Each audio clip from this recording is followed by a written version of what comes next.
And again, I go back to Anthony Albanese. He's got a problem because his values don't exactly align with the Trump administration. And Anthony Albanese does not want to be embarrassed on the world stage. He ought to tread very carefully, I think. Well, in direct opposition to Trump, I would say, everything that Albanese stands for.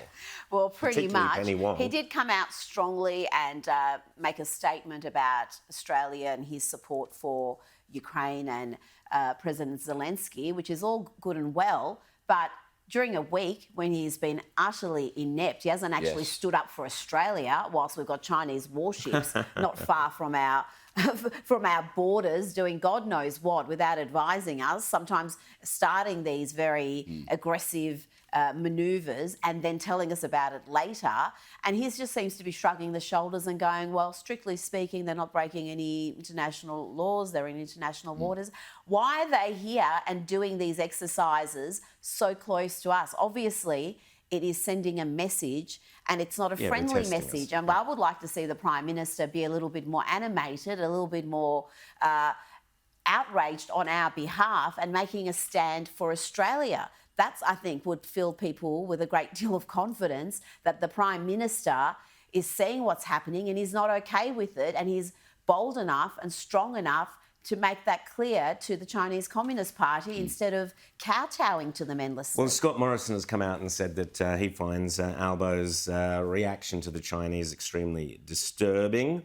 And, of course, Scott Morrison was great in standing up to the Chinese that was one of the highlights, actually one of the best things that Scott Morrison did. But, James, we've now got the news that Peter Dutton is saying this morning, 35 new fighter jets, billions of dollars to be spent on that, and that's a good time to come out with this announcement. Albanese and the Chinese, weak stuff. I'm so glad Dutton's buying stealth fighter jets. Elbow would probably come out and buy a few new Virgin jets so we could have some Virgin pilots patrolling the borders. I just could not believe the fiasco we had this week where we are assured by government ministers that, we had the highest level of surveillance. Yes. If you are surveilling Chinese warships and you don't notice they're firing live rounds... You don't notice them, yeah. and that's the highest level of surveillance. And Richard Marles, the Defence Minister, to say that, well, this wasn't a real threat, therefore our response is irrelevant and does not matter. I mean, really? if this... That's what he said. He said it wasn't a real threat. It was so real, 47 jets had to be diverted. I'm pretty sure commercial airliners thought it was a real threat. The other thing that the Defence Minister said is he said it's not a concern that our close allies, New Zealand, who were partnering with us in this surveillance, didn't get the message to us until, 40, 50 minutes later? After. And he dismissed that as unimportant. It gives you zero confidence in this government's ability to defend us at all. Absolutely. Well, they don't even seem to have the will, let alone do we even have the ability to do this. And I'll be talking about this after the break, but Australia possibly should stop antagonising some of our greatest allies during this period because just finally on what Albanese said in terms of the Ukraine deal, we're also negotiating an exemption to tariffs against Australian steel, aluminium. Again, I would just advise some caution because Australia's interests should be at the very top of the Prime Minister's priority list, above everything else, above virtue signalling, about tweeting out something that he thinks is going to be popular. What he's got to be interested about is Australia First strategy.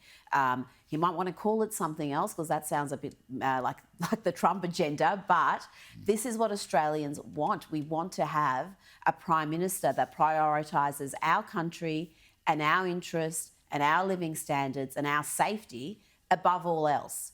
And I don't think any sort of reasonable person can look at the last 2.5 years and say that. Yeah, absolutely, I agree. Virtually everything this government is doing is completely at odds with the future path this nation needs to take, and this nation needs to get on building up our mining, building up our agriculture, building up our investment, attracting money from around the world into a country which should be the greatest place to do business, which should be the greatest place to invest your mining or agricultural dollars in. And instead, we're doing the complete opposite. We're making it as difficult as possible for investment to come here. We're driving it away. We are, this government is so bad, it's got to go. But we've got to make sure that the coalition does a much, much better job of putting, as Rita says, Australia first.